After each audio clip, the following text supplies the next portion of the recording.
జగతి నీలుచున్న ఆది పరాశక్తివే శ్రీ దుర్గా భవానీ జననీ ప్రణమామ్యహం.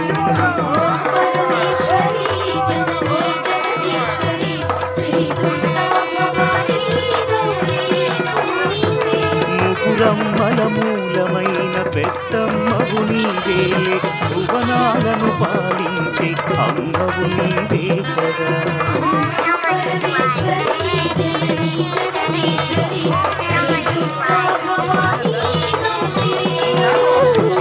ఉదయ భాస్కర కిరణం నీ పదముల కొలువగా నీ ముంగిట నిలచెను అమ్మాయిక మేలుకు.